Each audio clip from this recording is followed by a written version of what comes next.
नमस्कार, डेली 24 भारत देख रहे हैं आप। मैं हूं आपके साथ अनीता शर्मा। शुरुआत करते हैं देवभूमि स्पेशल की। मुख्यमंत्री पुष्कर सिंह धामी ने रुद्रप्रयाग का दौरा किया, जहां उन्होंने आपदा से प्रभावित परिवारों के साथ समय बिताया। सीएम को अपने बीच पाकर आपदा प्रभावित भावुक भी हो गए। मुख्यमंत्री ने उन्हें हर संभव सहायता का आश्वासन भी दिया। इसके साथ ही मुख्यमंत्री पुष्कर सिंह धामी ने कहा कि आपका दर्द मेरा अपना है, सरकार हर कदम पर आपके साथ मजबूती से खड़ी है। उन्होंने आपदा प्रभावित क्षेत्रों में चल रहे पुनर्निर्माण और राहत कार्यों का स्थलीय निरीक्षण भी किया और अधिकारियों को सभी कार्यों को शीघ्र और गुणवत्तापूर्व खत्म करने के लिए भी निर्देश दिए हैं। मुख्यमंत्री पुष्कर सिंह धामी ने बीते दिनों सचिवालय में बिल लाओ इनाम पाओ के अंतर्गत मेगा लॉटरी ड्रॉ का शुभारंभ किया। राज्य सरकार और साथ ही उत्तराखंड द्वारा आयोजित इस कार्यक्रम में कुल 1888 लकी ड्रॉ विजेता चुने गए। नैनीताल जनपद को सोनिया और टिहरी जनपद के जसपाल रावत ने प्रथम विजेता के रूप में एक इलेक्ट्रॉनिक कार जीती। मुख्यमंत्री ने दोनों विजेताओं से फोन पर बात की और उन्हें शुभकामनाएं भी दी। मुख्यमंत्री ने कहा है कि बिल लाओ इनाम पाओ योजना राज्य में जारी रहेगी। मुख्यमंत्री पुष्कर सिंह धामी ने कहा कि इस नवाचार ने राज्य के राजस्व संग्राम को एक नई चेतना और ऊर्जा भी दी है। साल 2022 में शुरू की गई इस योजना के माध्यम से जनभागीदारी को लेकर प्रणाली से सीधे जोड़ने का प्रयास लगातार किया गया है। बता दें कि यहाँ पर सीएम धामी ने बात की है और बिल लाओ इनाम पाओ का ये 2022 से शुरुआत की थी। इसके साथ ही मेगा लकी ड्रॉ का शुभारंभ किया गया और इस दौरान 2 विजेताओं को इनाम भी दिया गया है और इस इनाम में इलेक्ट्रॉनिक कार विजेताओं को दिया गया है। राजस्व संग्राम के वृद्धि को लेकर बिल लाओ इनाम पाओ मेगा लकी ड्रॉ का शुभारंभ हो चुका है और इस खबर पर ज़्यादा जानकारी के साथ अस्करी जाफरी जी हमारे संवाददाता ब्यूरो चीफ हैं, उनसे बातचीत करते हैं और जानते हैं कि बिल लाओ इनाम पाओ मेगा लकी ड्रॉ का शुभारंभ हो गया है। क्या कुछ अपडेट है इनके पास? देखिए, बिल्कुल अनीता, प्रदेश भर में बहुत लंबे समय से ये तमाम जो योजनाएं वो चल रही है।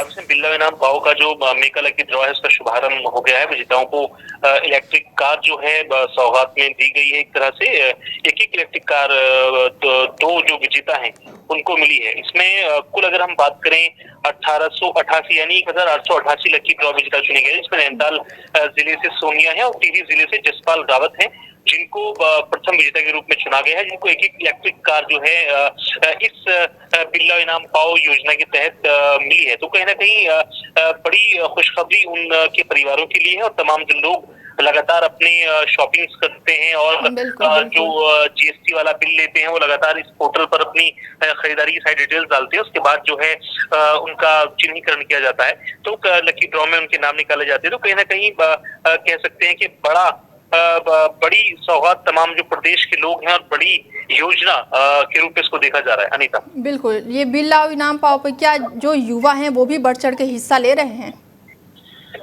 बिल्कुल, जैसा मैंने जिक्र किया अनीता, तमाम जो छोटी या बड़ी खरीदारी होती है उसमें तमाम जो लोग हैं वो लगातार अपने जो बिल्स हैं वो इस पोर्टल पर अपलोड करते हैं और उनका फिर जो है समय समय पर लकी ड्रॉ निकाला जाता है। तो इस बार 1888 लोगों की लकी ड्रॉ निकले हैं, जिसमें 2 जो बड़े इनाम हैं, जो फर्स्ट प्राइज है इलेक्ट्रिक कार, वो दी गई है। तो कहीं ना कहीं तमाम जो कंज्यूमर्स हैं उनके लिए, तमाम जो उपभोक्ता हैं उनके लिए बड़ी खबर है। चलिए, जानकारी के लिए बहुत बहुत धन्यवाद आपका। चलिए खबरों में आगे बढ़ते हैं और खबर देहरादून से है, जहां पर कांग्रेस के रजत जयंती कार्यक्रम का शुभारंभ हुआ है और 1 से 14 नवंबर तक इस कार्यक्रम का आयोजन हुआ है। उत्तराखंड राजस्व जयंती को लेकर प्रदेश कांग्रेस ने अपने कार्यक्रमों की रूपरेखा तय कर ली है, जिसमें 1 नवंबर यानी कि आज से लेकर 14 नवंबर तक कई कार्यक्रम रखे गए हैं। कार्यक्रमों की जानकारी देते हुए उत्तराखंड प्रदेश कांग्रेस के वरिष्ठ उपाध्यक्ष सूर्यकांत ने कहा है कि 1 नवंबर को प्रदेश अध्यक्ष कांग्रेस समेत सभी कांग्रेसी राज्य शहीद आंदोलनकारियों का श्रद्धांजलि देंगे और 2 नवंबर को प्रदेश के सभी जिलों के ब्लॉक अध्यक्ष अपने क्षेत्रों में रजत जयंती को लेकर संगोष्ठी करेंगे और 3 नवंबर को सभी जिला अध्यक्ष अपने क्षेत्रों के अस्पतालों में फल वितरण करेंगे। साथ ही 3 और 4 नवंबर को विधानसभा का विशेष सत्र में नेता प्रतिपक्ष यशपाल आर्य और उपनेता प्रतिपक्ष भुवन कपाड़ी के नेतृत्व में विधानमंडल दल प्रतिभाग करेंगे। तो वहीं 5 नवंबर को पार्टी के वरिष्ठ नेता रजत जयंती पर पत्रकारों से बातचीत करेंगे और 6 नवंबर को रामपुर तिराहे में राज्य शहीद आंदोलनकारियों को श्रद्धांजलि भी दी जाएगी। इसके साथ ही 7 नवंबर को कांग्रेस मुख्यालय में विचार गोष्ठी का आयोजन होगा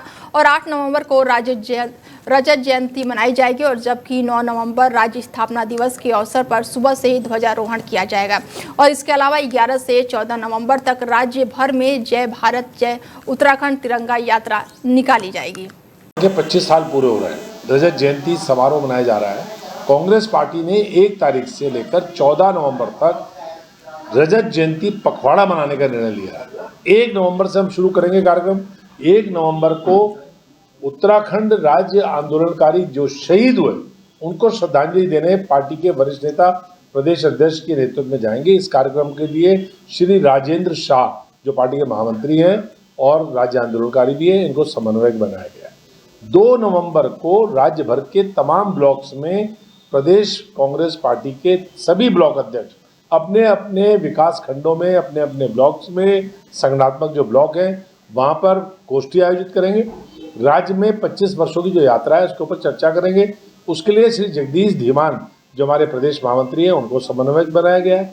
3 तारीख को कांग्रेस पार्टी के तमाम जिला अध्यक्ष अपने अपने जनपदों में जो अस्पताल है, सरकारी अस्पताल है, जिला अस्पताल है, वहाँ पर फल वितरित करेंगे। इस कार्यक्रम के लिए प्रदेश महामंत्री नवीन जोशी जी को समन्वयक बनाया। दिनेशपुर में मेडिकलों का औचक निरीक्षण किया गया है और इस दौरान उन्होंने मेडिकल स्टोरों में दवाओं के स्टॉक, लाइसेंस और बिलिंग और साथ ही अन्य दस्तावेजों की जांच पड़ताल की है।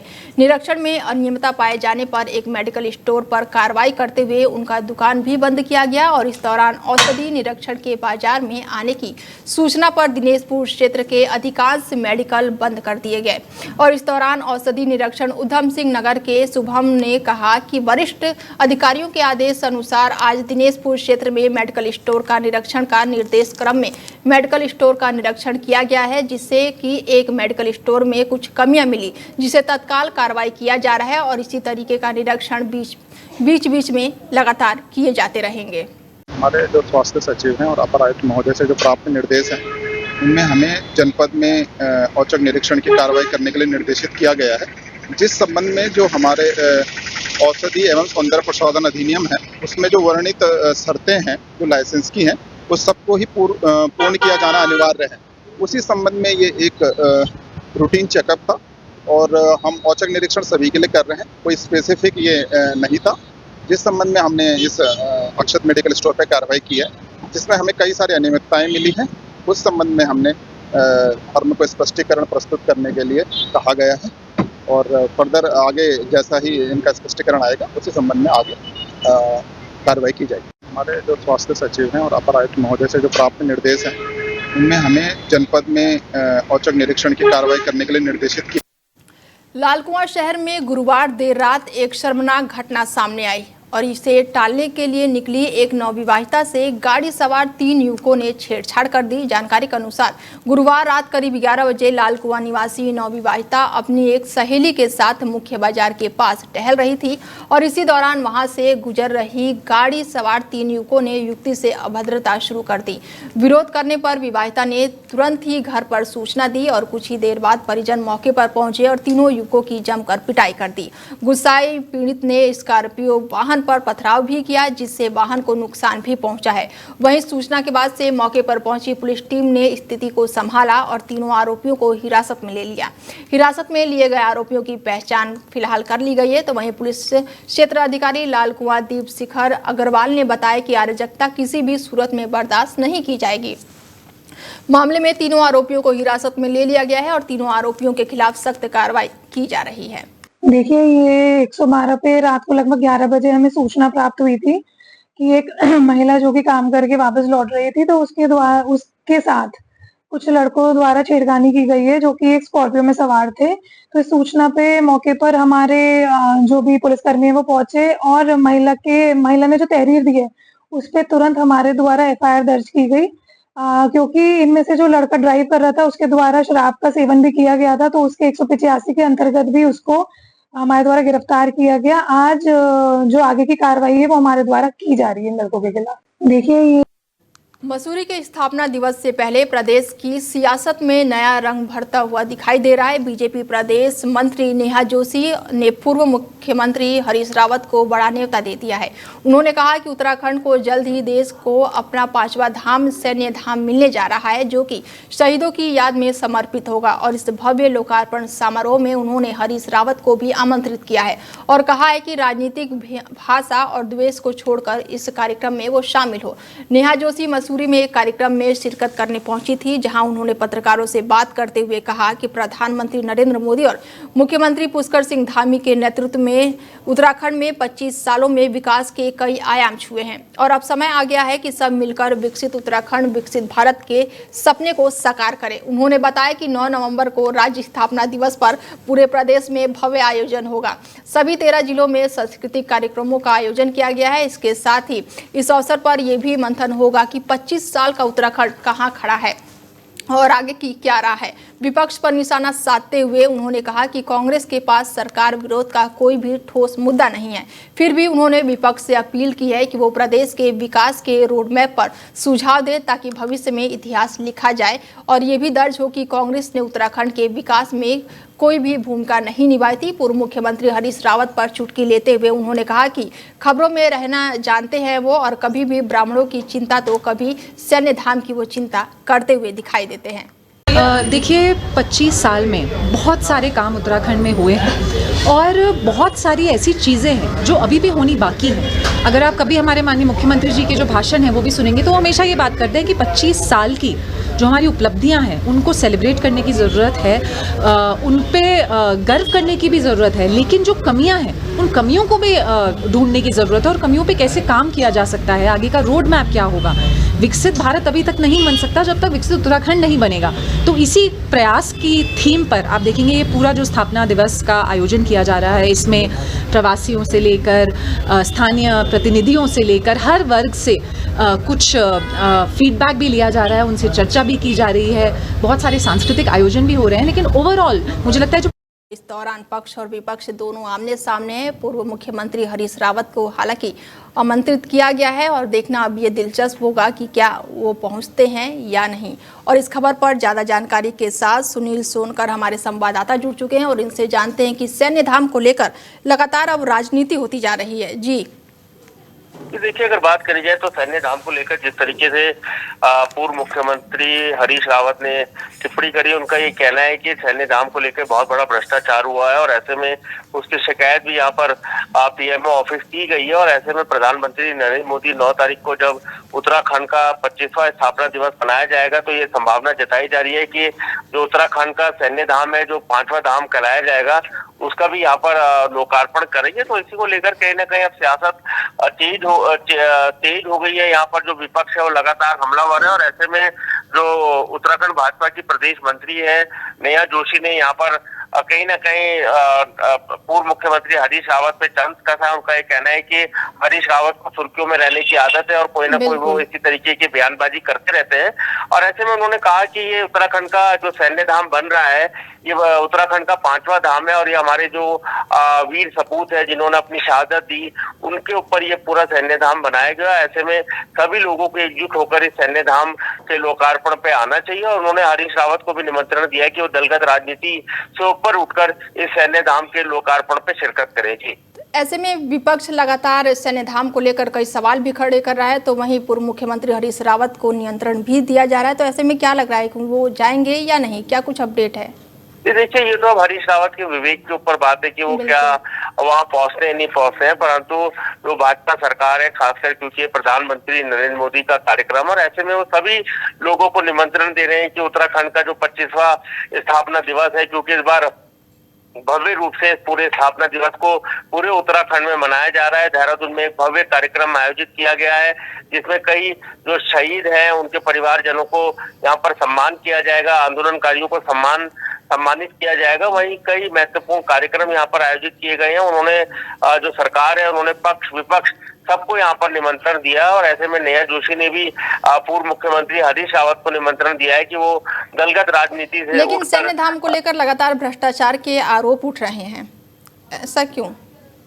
देखिए, अगर बात करी जाए तो पहले दिन से यहाँ पर, क्योंकि अगर सैन्य धाम की बात करी जाए तो करीब 57 करोड़ 97 करोड़ रुपीस का ये पूरा सैन्य धाम तैयार हुआ है। कैबिनेट मंत्री गणेश जोशी का ये बहुत बड़ा इनिशिएटिव, और ऐसे में विपक्ष लगातार हमलावर है कि उनके द्वारा यहाँ पर जो जमीनें थी उनकी बहुत बड़ी बंदरबाट की गई है, और उनका पैसा का, क्योंकि रिवाइज बजट ये बार बार होता रहा, और जो सैन्य धाम 55 करोड़ का बनना था वो पहुंचकर 97 करोड़ का हो गया। तो उनके कहा तो ये भी जा रहा है कि सैन्य धाम जो है वो अपने समय पर पूरा नहीं हो पाया है। देखिए, क्योंकि वो समय पे इसलिए पूरा नहीं हो पाया क्योंकि कई अड़चने बीच में आई, भूमि को लेके अड़चने बीच में आई, और इस पे बीच में मॉडिफाई भी होता रहा। तो इसको लेकर भी कैबिनेट मंत्री गणेश जोशी का ये बयान आता है कि इसको हम लेकर, क्योंकि ये सैन्य धाम उत्तराखंड का 5वां धाम बनेगा, और ये पर्यटकों के साथ साथ उन सैनिकों के परिवार के लिए भी आकर्षण का केंद्र होगा। तो इसे भव्य और दिव्य रूप देने के लिए इस पूरी योजना को तैयार किया गया है। जल्दबाजी में सैन्य धाम का निर्माण नहीं कराया गया। विपक्ष क्या कह रहा है उनसे उसको कुछ लेना देना नहीं है, परंतु एक ड्रीम प्रोजेक्ट ये प्रधानमंत्री नरेंद्र मोदी का भी था, और उन्होंने उस ड्रीम प्रोजेक्ट को पूरा किया है। 9 तारीख को यहाँ पर इसका लोकार्पण होगा, और जब ये सैन्य धाम पब्लिसाइज हो जाएगा, पब्लिकली हो जाएगा, तो सभी लोग देखेंगे कि किस तरीके का सैन्य धाम। चलिए, तमाम जानकारी साझा करने के लिए बहुत बहुत धन्यवाद। राज्य मंत्री जितिन प्रसाद अचानक से पूर्व जिला पंचायत अध्यक्ष ईश्वरी प्रसाद गंगवार के फार्म हाउस पर पहुंचे। केंद्रीय मंत्री ने पहुंचने पर परिषद ने और परिवार ने फूलों का गुलदस्ता देकर और उनका भव्य स्वागत किया। मंत्री ने पीलीभीत से लोकसभा सांसद है और साथ ही 12 स्थित गंगवार फार्म के नजदीकी पीलीभीत लोकसभा क्षेत्र है, और फार्म पर ग्रामीणों की समस्याएं सुनी और उसका समाधान भी किया। केंद्रीय मंत्री ने अपना यहां पर आकर पारिवारिक निजी दौरे बताया है, और उन्होंने कहा कि परिवार से हमारे पुराने संबंध है और अक्सर यहाँ हम आते जाते रहते हैं। मेरा बचपन से पढ़ाई और उत्तराखंड में यहीं पर हुई है। मुझे यहाँ आकर बहुत ही अच्छा लगा है। इसके साथ ही उन्होंने कई बड़े बयान भी दिए हैं। वाणिज्य एवं उद्योग मंत्री हमारे बड़े भाई जितिन प्रसाद जी का जो हमारा उत्तर प्रदेश और उत्तराखंड का सीमावर्ती क्षेत्र है वहाँ का दौरा था, तो उनका फ़ोन आया कि मैं आ रहा हूँ घर पे, और निजी व्यक्तिगत कार्यक्रम से आए थे, लेकिन बहुत जल्दी ही वो एक अपना सरकारी कार्यक्रम बना के जो हमारे सीमा के क्षेत्र के बसे हुए गांव हैं वहाँ के जो भी जन समस्याएं उनको सुनेंगे, और क्षेत्र के प्रत्येक जो भी सीमा का कोई भी गांव बचा हुआ है वो प्रत्येक द्वार जाएंगे। सुनिए, सबसे बड़ी समस्या हमने रखी, हमने कहा माननीय मंत्री जी जो हमारे जनपद उधम सिंह नगर में सबसे ज़्यादा जलाशय हैं, और उनकी मार उत्तर प्रदेश के पीलीभीत क्षेत्र को, बहेड़ी क्षेत्र को, शाहजहाँपुर क्षेत्र को झेलनी पड़ती है। जो डैम है उनमें बहुत ज़्यादा सिल्ट जमा हुई है, और जब तक वो डिसिल्टिंग नहीं होगी तब तक आने वाले टाइम में उत्तर प्रदेश के जो भी गांव हैं, पीलीभीत, बहेड़ी या रामपुर वाले जो क्षेत्र हैं, इनमें खतरा हमेशा मंडराता रहेगा। तो इसलिए वहाँ की सिल्ट निकालना आवश्यक है। तो उन्होंने कहा कि मैं बहुत जल्दी ही आप मुझे प्रस्ताव बना के दीजिए। खबरों में आगे बढ़ते हैं और खबर लश्कर से है, जहां पर समुदाय स्वास्थ्य केंद्र में एंटी रेबीज इंजेक्शन न लगाने पर लोगों ने जमकर हंगामा काटा और अस्पताल में अनियमितताओं का आरोप लगाते हुए कुछ अस्पताल में आए मरीज गेट पर ही धरने पर बैठ गए। उन्होंने डॉक्टर प्रभारी को समझाया बुझाया और किसी तरह मामले को शांत करवाया। निवासियों का कहना है कि अस्पताल में एंटी रेबीज के इंजेक्शन लगाने पर बड़े पैमाने पर अनियमितताएं बढ़ती जा रही है। रेबीज की पहली डोज तो लगा दी गई है, लेकिन दूसरी डोज लगाने से मना कर दिया गया है। अस्पताल में रेबीज इंजेक्शन खत्म होने की बात कहकर टरकाया जा रहा है। अक्सर पहली डोज लगाने के बाद से दूसरी डोज का समय छुट्टी होने के बाद दिया जाता है, या फिर ये भी आरोप लगाया जा रहा है कि अस्पताल में तैनात फार्मेसिस्ट सुबह 10 बजे के बाद ड्यूटी पर पहुंचती है और 2 बजे से पहले ही औषधि भंडार को बंद करके वो चली जाती है, जिसके चलते मरीजों को काफ़ी परेशानियां हो रही है। अस्पताल प्रभारी का कहना है कि अस्पताल में शेड्यूल के हिसाब से रेबीज इंजेक्शन लगाए जा रहे हैं और फार्मास्यूटिक विभाग कार्य से सही काम नहीं कर रहे हैं, और इसी बात को लेकर कुछ लोग लगातार आरोप लगा रहे हैं और अस्पताल में जमकर हंगामा भी काटा गया है। कल दरअसल मैं रुड़की नगर निगम में भी कार्यरत हूँ और कल हमारा एनिमल बर्थ कंट्रोल सेंटर का उद्घाटन होना था, जिसकी वजह से मैं अस्पताल नहीं आया था। कल यहाँ पर कुछ मरीजों और स्टाफ के बीच में कुछ नोकझोंक हुई, जिसका मुझे पता चला। ऐसा नहीं होता है। जो इंजेक्शन होते हैं ARV के, उसमें हम लोगों का एक शेड्यूल होता है, तो वो उसी शेड्यूल के अनुसार वो दवाइयाँ लगाई जाती हैं। यदि वो नहीं होती हैं इन केस हमारे पास, तो या तो हम उनको मंगलौर भेजते हैं या हम रुड़की सिविल हॉस्पिटल भेजते हैं। अदरवाइज हमारे पास कल स्टॉक नहीं था, ये बात सच है, लेकिन हमारे पास आज पूरा अवेलेबल स्टॉक है और अब जो भी पेशेंट आएगा हम उनको जो भी है सब किया जाएगा। सद्दाम भाई, यहाँ की दिन प्रतिदिन बहुत शिकायत मिल रही थी सामुदायिक केंद्र की। यहाँ पर जितने भी पेशेंट हैं ना तो यहाँ पर सही से ट्रीटमेंट कर रहे, और सारी मशीनें जांच लिख के ऐसे बता देते हैं कि सारी मशीनें ख़राब पड़ी, रुड़की चले जाओ वहाँ जांच करा लो अपनी। और जो यहाँ पर डॉक्टर दवाई लिख के देते हैं, जो इनके फार्मासिस्ट है अंदर बैठे हुए, वो इन्हें ये बोलते हैं कि तुम दवाई बाहर से ले लो, यहाँ दवाई नहीं है। जब यहाँ पर पेशेंट इनके साथ लड़ता है, झगड़ता है, तब जाकर ये दवाई देते हैं बाहर से। तो बहुत बड़ी धांधली चल रही यहाँ पर। और जो ये डोज है, रेबीज डोज, कल यहाँ पर कुछ पेशेंट आए थे, ये देखो वहाँ पर्चे, ठीक है। तो कल इन्हें डोज के लिए मना कर दी कि हमारे यहाँ डोज है नहीं। फिर उसके बाद ये मंगलौर गए आज, तो उन्होंने डॉक्टर ने बोला कि भाई ये तो। उधम सिंह नगर जनपद में आज एक ऐसी दर्दनाक घटना सामने आई है जहां पर जंगल से गुजर रही रेलवे लाइन पर एक हाथी ट्रेन की चपेट में आ गया। टक्कर लगते ही हाथी पास में बने एक गड्ढे में जा गिरा जो दलदल में बदल चुका था। हैरानी की बात ये रही कि हाथी पिछले 15 घंटों से अधिक समय तक दलदल में फंसकर तड़पता रहा, लेकिन वन विभाग उसे बाहर निकालने में नाकाम साबित हुआ। रेस्क्यू टीम और मशीनें मौके पर पहुंची, कोशिश भी की गई, लेकिन हाथी को निकालने में विभाग पूरी तरह से फेल रहा। रेलवे ने पहले दावा किया था कि जंगल से गुजर रहे इन रेलवे लाइन पर सेंसर लगाए जाएंगे जो कि ट्रैक पर किसी भी जानवर की हलचल को पकड़कर ट्रेन को तुरंत ही रोक देगा, लेकिन हकीकत इसके उल्टे सामने आई है। ना सेंसर काम कर रहा है और ना ही कोई अलर्ट मोड यहां पर दिखाई दे रहा है। नतीजा ये है कि बड़ा हादसा हुआ है। स्थानीय लोगों का आरोप है कि अगर रेलवे और वन विभाग समय से सक्रिय होते तो हाथी को घंटों तड़पना नहीं पड़ता। 12 घंटे इसे हो गए, गड्ढे में गिरा, पानी ट्रेन आई है तो उसने टक्कर मार के और उसकी जीभ काट गई, और एक उसका दांत भी जहाँ तक ऐसे लग रहा है टूट गया है, और गड्ढे में तड़फ रहा है।